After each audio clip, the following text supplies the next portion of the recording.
I have conversations with people about their career all the time. It's not uncommon I get asked the question, what can I do in order to get promoted? As a matter of fact, when I'm delivering management training, it's not uncommon. This is one of the questions we usually address. How do I answer the question when my people come to me and say, how do I get promoted? The challenge here is that it does start to set up a direct cause and effect equation. And when you think about promotion, there really are a lot of factors involved. And so my recommendation is to first change the question from how do I get promoted into how do I become promotable? This starts to really expand the conversation and ends up providing a much richer response.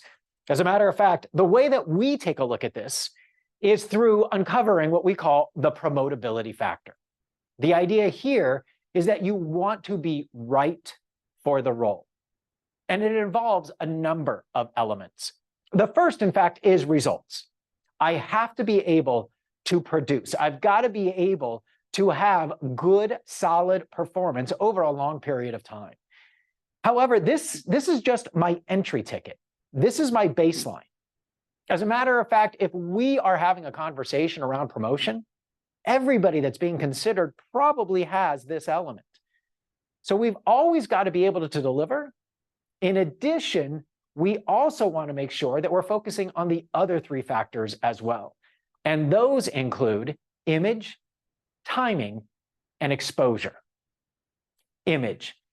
In a nutshell, do I look and sound the part? Do I have a certain amount of professionalism or executive presence? Do I demonstrate or exude the confidence at the next level? If I walk into the room and I raise people's stress level, I'm making it very difficult for my manager or anybody to promote me. So one of the ways to think about this is, do I emulate some of the effective leadership traits that I see in the organization? The next element here is timing. In other words, is there a position open? Is there a role available at the next level? Sometimes this might end up turning into either internal or sometimes external opportunities, or even lateral moves. It's not uncommon. I might have to leave the organization in order to get to the next level.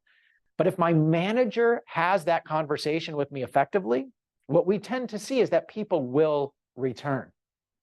One of the challenges with this element is that it is usually totally out of our control. But timing plays a key part. So we've got to take a look at where the opportunities arise. And candidly, it might not be my direct vertical position. The last element is exposure. In other words, do other people see and hear the value that I bring to the table? Have I had the ability to build rapport and relationships with other individuals in the organization or perhaps in my industry?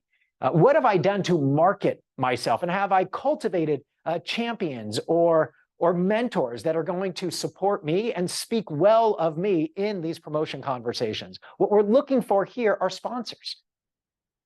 All four of these elements influence our ability to be promoted: results, image, timing, and exposure. It is more than just doing a good job. The challenge is, as well, these are not equally weighted influencers. As a matter of fact, as you take a look at these four items, which one do you think might have the greatest influence on your ability to be promoted? Well, if you said timing, you'd be right.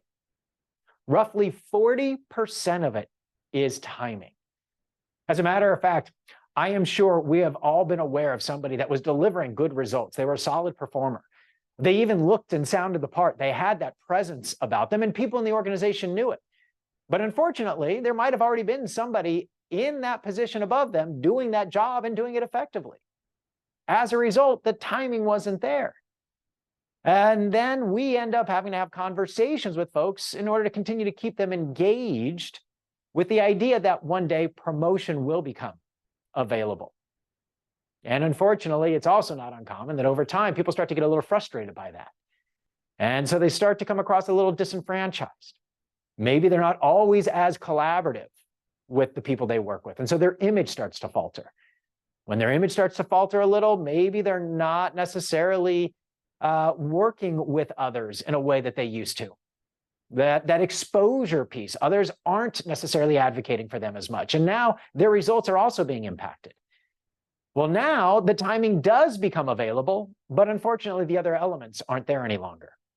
So 40% of it can be timing. Roughly 30% is image, 20% exposure, and only 10% are results. Does that mean that results aren't important? No, not at all. They are absolutely critical. But remember, that is our entry ticket. That is baseline. If we don't have that, we're not even having this conversation. So make sure that you are putting effort into all 4 of these components: delivering constant results, emulating leaders in a way that exudes confidence and presence. You are building that network and marketing yourself.